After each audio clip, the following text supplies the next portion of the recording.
Well, good morning, everyone, and thank you for coming. My name is Timothy Alben. I am the Colonel Superintendent of the Massachusetts State Police. I think, as you all well know, this morning on Route 93 in two different locations, one on Route 93 in Milton and another in Medford, there were several disruptions of traffic this morning perpetrated by protesters. So I'm going to start by giving you just a brief timeline of that and give you some other details associated with this and our response, and then they'll take a few questions afterwards. So at 7:30 a.m. this morning, we received calls from motorists regarding Route 93 in Milton, and the motorists suggested that there had been a white box truck that had disembarked several large barrels, 55-gallon barrels, with individuals, and were now spreading those across and impeding traffic on Route 93. Of course, given the time of day, we can anticipate that that is going to create a massive traffic backup as a result of that particular disruption. At 7:40 a.m., we received a call, this time indicating another disruption in Troop A on the north side of the metro area, again on Route 93 in Medford.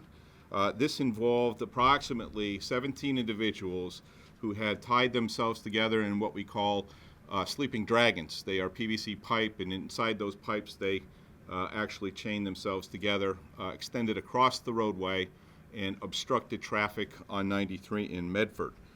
The state police was quick to respond to both locations, but again, given the traffic backup, it was indeed a challenge. As a result of that, we have made 18 arrests as a result of the Medford obstruction.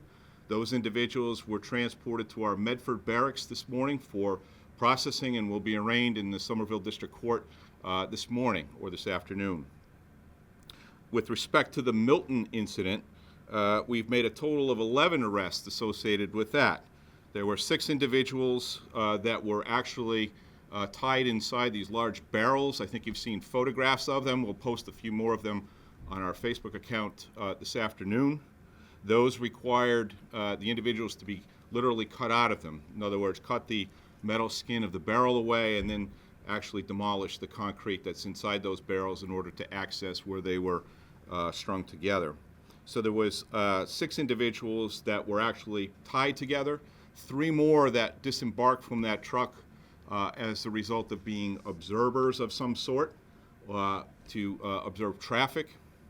And then we have subsequently made 2 additional apprehensions, and that is the individuals involved in this box truck before the box truck was returned to the rental agency where apparently it was taken. I don't have a lot of details on that portion of it. It's something that happened after the fact, but we have identified and made an apprehension in that truck as well. So there'll be a total of 11 individuals that will answer for the Milton incident. I want to point out a couple of complications to this, and they're rather obvious. Anytime that you divert public safety services to an incident like this, it creates other potential and catastrophic potentially problems.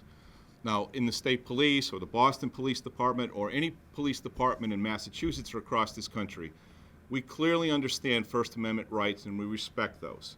And I think we give great leeway for people to go out there and express those rights, and we have over the course of the last month, and I think you've all been witness to that as well. But I said back a month ago, and I'll repeat it again today, if you go out to an interstate highway, you are endangering your lives, you're endangering the lives of those people that are on the highway, and you're endangering lives of people that are in neither one of those places, that you don't know and you can't account for. There are, in every one of these situations, consequences that you can't even anticipate. So let me give you just an example. This morning, the Easton Fire Department responded to a car crash in their jurisdiction. That's Easton. It had life-threatening injuries to the individuals that were in the car, and they were being transferred to a level 1 trauma center in Boston during the time that this event was ongoing. Due to the traffic impact, that ambulance had to be rediverted to Good Samaritan Hospital in Brockton. So in other words, we have a traumatic injury to someone that happened in a place not related to Boston, and that ambulance has to be redirected to another city and taken away from a level 1 trauma center. That's what I'm talking about when we talk about unintended consequences.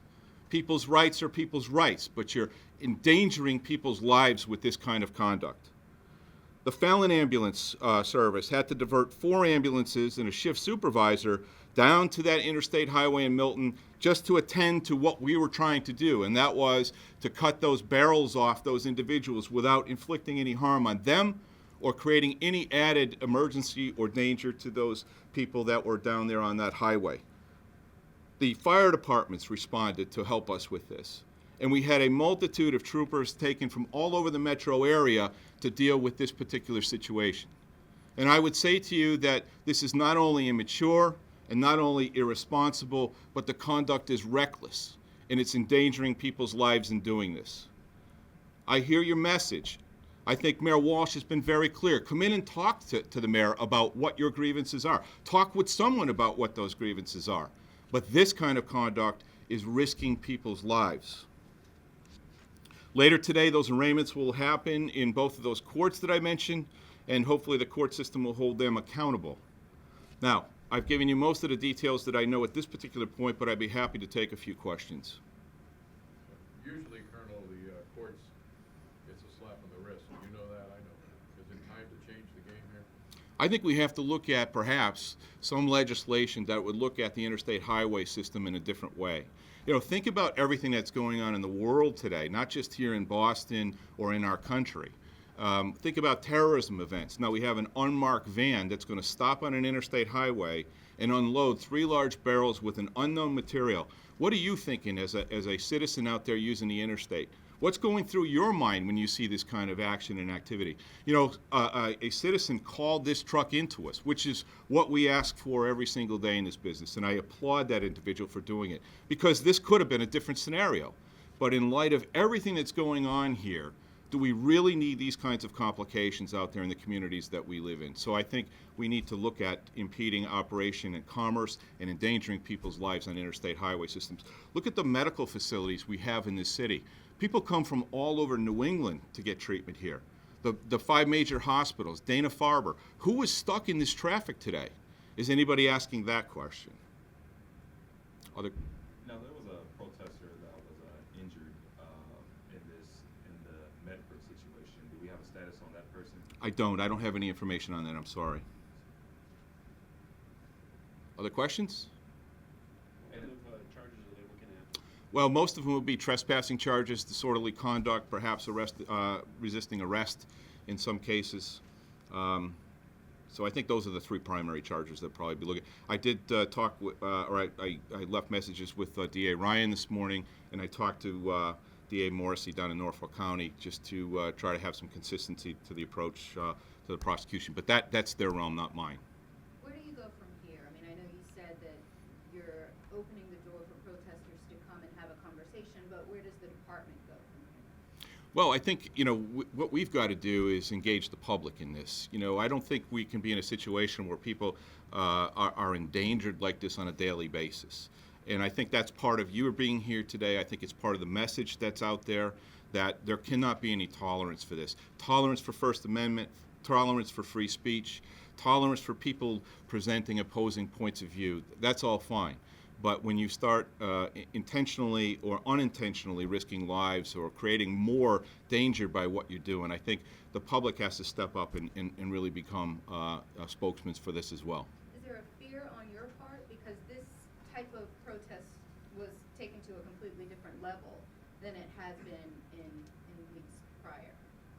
Yeah, I think any time that you go out into an interstate highway system or you try to stop some event from occurring, I think that there's all types of consequences that we can't even think about here today.